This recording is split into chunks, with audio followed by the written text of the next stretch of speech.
Basketball is a sport with 5 positions: point guard, shooting guard, small forward, power forward, and center. Throughout the history of the sport, we have seen many changes to the ideals and the expectations for each of these 5 positions.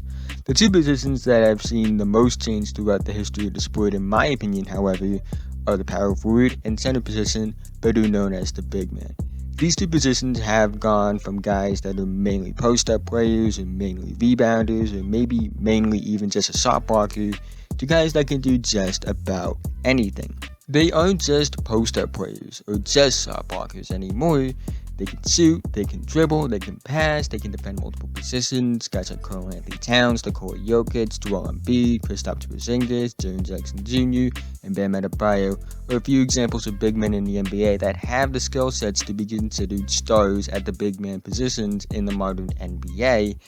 And it's also being reflected in multiple high school, international, and college prospects at the power forward and center position. I want to talk about one of these prospects today, Jabari Smith. Jabari Smith is a power forward from Tyrone, Georgia, who plays for Sandy Creek High School. He's currently ranked as one of the top 5 players in the 2021 recruiting class by all major recruiting sites, and is currently the 4th best player in the senior class according to my rankings. Jabari Smith has the potential to be a player that can dominate both on offense and defense. He's a big man with guard-like movement and skills, and he's one of the best high school players in the country. But before we get into today's video, if you're a part of the 80 or so percent that watch my videos and happen to not be subscribed, or you like what you see and are new, feel free to like, subscribe, hit the notification bell, be notified whenever I release a video. I'm trying to reach 1,000 subscribers by the end of the year. If you love basketball, I really think that you would love this channel, so doing all those things would mean a lot to me. But with that being said, let's get right into the video.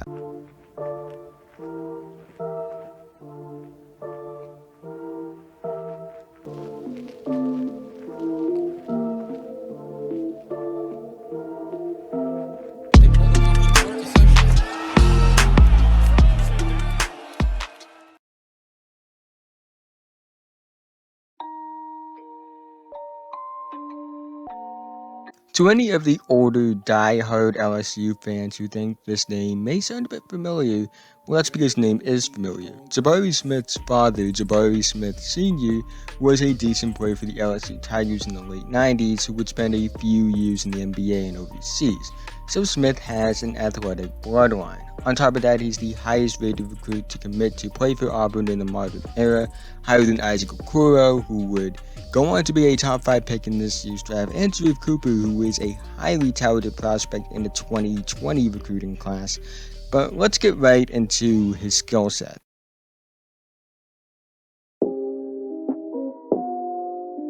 To put it simply, Jabari Smith is just a very unique and gifted offensive talent. While he can post up and does have a nice little hook shot, what makes him special on offense is his shooting and creation skills. If I showed you the timestamps I did from the tape in preparation for this video with no context at all, you would think I was watching the tape of a shooting guard, not a power forward. He shoots off the catch, he shoots off the dribble, he shoots from both the 3-point line and the mid-range, he has a really smooth shooting stroke, and the numbers are really good as well.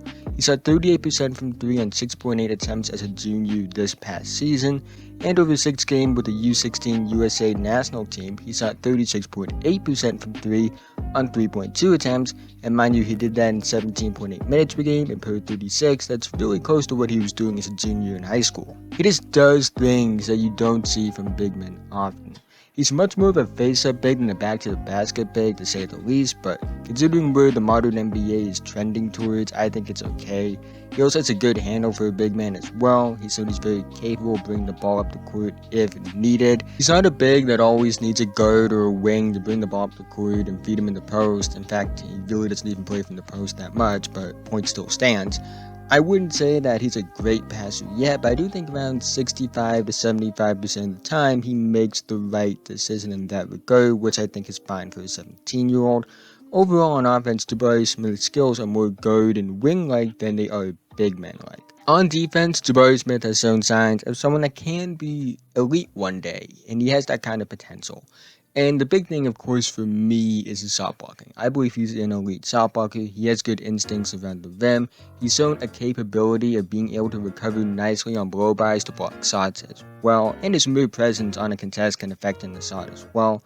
He has shown some capability of defending the perimeter against guards and wings at times, but it's still a work in progress as he does seem to struggle a bit, but it is something that I believe is enough of a flash to have hope for it. In general, Jabari Smith is someone that has all the tools to be a dominant player on both ends of the floor. He has the potential to put up some elite offensive numbers due to his offensive skill set, and he has potential to be an elite defensive player that shows up in the box score and doing other things that don't show up in the box score as well. However, the key word is potential.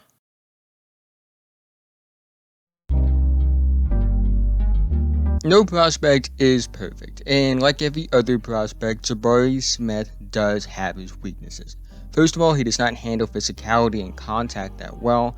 Plenty of times on tape, he just didn't handle more physical defenders when he tried to drive to the paint or finish around the rim.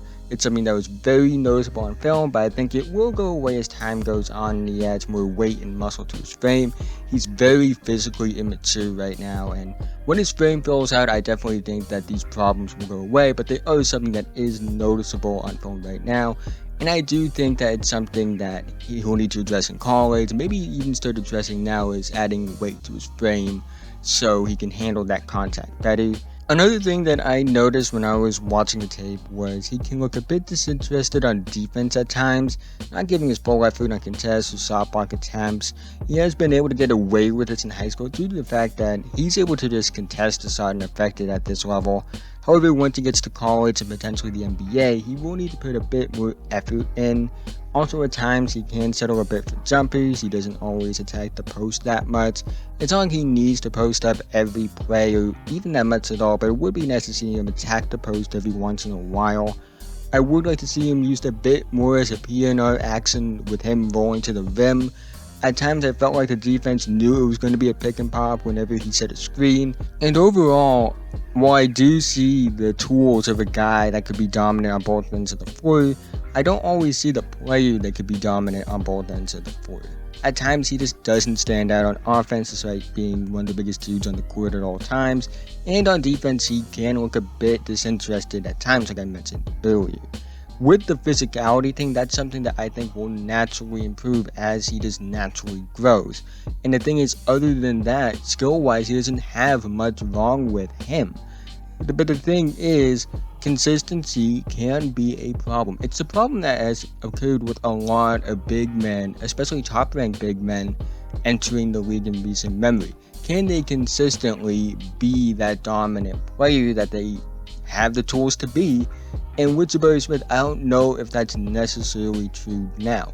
Again, there isn't much wrong with him skill-wise, but I am a bit concerned about him putting it all together at times and wondering if he can be a consistently dominant player on both ends of the floor, or will there be times where he takes plays off on defense, and are there going to be times where he just settles a bit too much for harder shots? Like, that's the thing with me.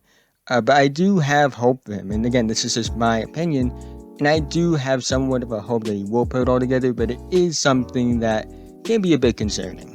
Overall, I think Jabari Smith is a very gifted and very talented prospect. That's one of the best in the world.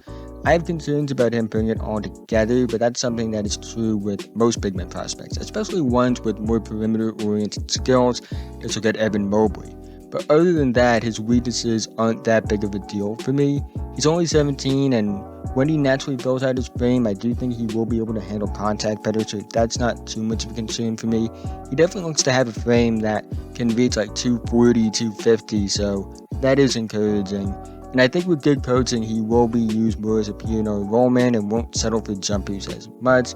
But in all, this is a guy that has a chance to be a very special player, a guy that can dominate on both ends of the floor. I don't do NBA comparisons anymore simply due to the fact that they're just lazy to me and every player is unique in their own way. However, I do think that Jabari Smith has a chance to be a Jaren Jackson Jr. type that has the ability to dominate both on offense and defense. And like Jaren Jackson Jr., I do think that there's some things holding Jabari Smith back from being that player, because with James Jackson Jr., I do think that there are some things that are holding him back from reaching his full potential, just like I feel about with Jabari Smith. But with Jabari Smith, his three-point shooting isn't just based off a few highlights of him hitting some threes. The numbers and the tape back it up. And overall, this is one of the more gifted players in the world that isn't in the NBA, and I think we should be talking about him more. I'm not saying he's on the level of Victor Wembanyama, because Victor Wembanyama is one of the three best prospects in the world regardless of class. I do think we should be talking about Jabari Smith in the same light that we talk about at Chet Holmgren, and maybe put him in that same unicorn category that we put Holmgren and Wembanyama in. This is a guy that I believe is the fourth best player in the senior class, and I think this is somebody that has a chance to maybe even reach higher standards if he improves on his motor in a way. I think that he's a chance to be one of the new age big men that becomes the stars. Like, he's a part of this new standard of big men, and I just can't wait to see where he goes with his journey. But that is the end of this video. If you made it to this point, thank you so much. If you haven't already, like, subscribe, do all those things, would mean a lot to me. Let me know what you think about Jabari Smith in the comment section below. But with that being said, have a nice day.